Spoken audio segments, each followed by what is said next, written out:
परीक्षित राजा ने अपना खजाना देखा,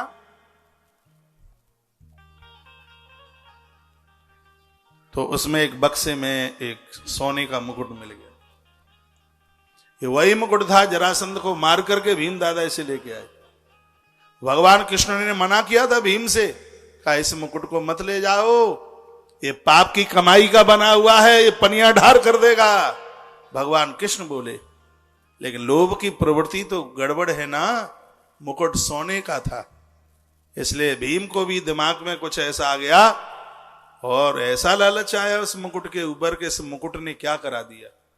कहा हमने दुश्मन को मारा है, मुकुट क्यों नहीं ले जाएंगे। भगवान ने कहा उसका पुत्र सहदेव उसके माथे पर रख दो, मत ले जाओ, ये बेईमानी अधर्म और अन्याय का मुकुट है। लेकिन वो नहीं माने और उस मुकुट को ले आए। जरासंध को मार करके जो मुकुट, अपराध की संपदा का जो मुकुट था, आज बक्से में परीक्षित ने देखा। मैंने बोला है ना, पाप की कमाई तीसरी पीढ़ी पर असर दिखा देती है। तो दूसरी पीढ़ी में अभिमन्यु आ गए, तीसरी में थे परीक्षित, तीसरी में आ गए, असर दिखा दिया उसने अपना। जो ही मुकुट उठाया और उसको जो ही मस्तिष्क पर बांधा, दिमाग बदल गया एकदम। यदि किस दिन कोई पापकृत कर्म सिरा दे, कोई पापकृत कर्म हो गया, याद कर लेना कहीं पाप का अन्न तो नहीं खा लिया, पाप की रोटियां तो नहीं खा ली। पाप की रोटियों के बिना कभी माथे में कोई विचार आ ही नहीं सकता। जैसे ही मुकुट रखा और दिमाग बदल गया। जो राजा कभी आखेट को नहीं गया, इस धरती पर जिन जिन ने आखेट किया वो तबाह हो गए, कोई भी रहा हो। दशरथ राजा ने आखेट किया और बाण के द्वारा श्रवण कुमार की मृत्यु हुई।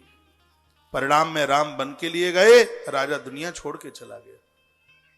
ये आखेट का ही परिणाम था। जहां जहां भी इतिहास खोल करके देखा जाए, पांडु जी महाराज मौत को प्राप्त हो गए, युवान अवस्था में चले गए। उन्होंने उस दिन आखेट ही किया था। एक महात्मा को बाण लग गया, वो हिरण और हिरणी के रूप में थे, उन्होंने बाण चला दिया और उसका परिणाम क्या था, वो आखेट का ही तो। मैं तो आग्रह पूर्वक निवेदन करूंगा, जहां जहां कहीं भी हिंसा हुई हो, उसके परिणाम विपरीत ही निकले हैं।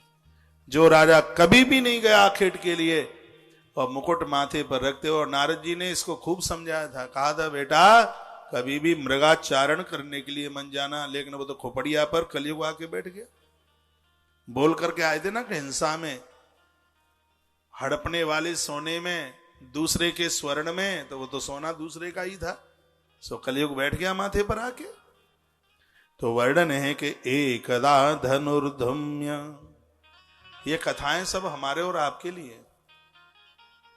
हाँ, करोड़पति मत बनना, किसी का ब्याज का माल आ गया हो तो ये बहुत बढ़िया रहा कि वो छुड़ा नहीं पाएगा, सोना सवा से हमारा हो गया। ये तो छाती फाड़ के, फेफड़ा फाड़ के निकल जाएगा। इसलिए माताओं को कहूंगा ये सोना मत पहनना, और ना बहुओं को पहनाना। बहुएं बांझ रह जाएंगी, ये अन्याय और अपराध का सोना आभूषण पहना दिया तो ये मत पहनाना बिल्कुल भी। सावधान बिल्कुल। जिन्होंने ब्याज में इकट्ठा करके कहा कि तुम ही लटका लो, जा हाँ मेले करधनी तुम ही पहन लो दादाजी, हम ना ही पहनेंगे। हाँ। सबरा गड़बड़ हो गया। परीक्षित कितना धर्मात्मा है, कितना भजनानंदी है, भगवान कृष्ण का परम पुजारी है, नित्य गोविंद दामोदर स्तोत्र का पाठ करता है, भगवती के मंदिर में मत्था टेकता है। लेकिन बेईमानी, हिंसा और घसीट करके लाया गया वह मुकुट, उसने सब गड़बड़ कर दिया।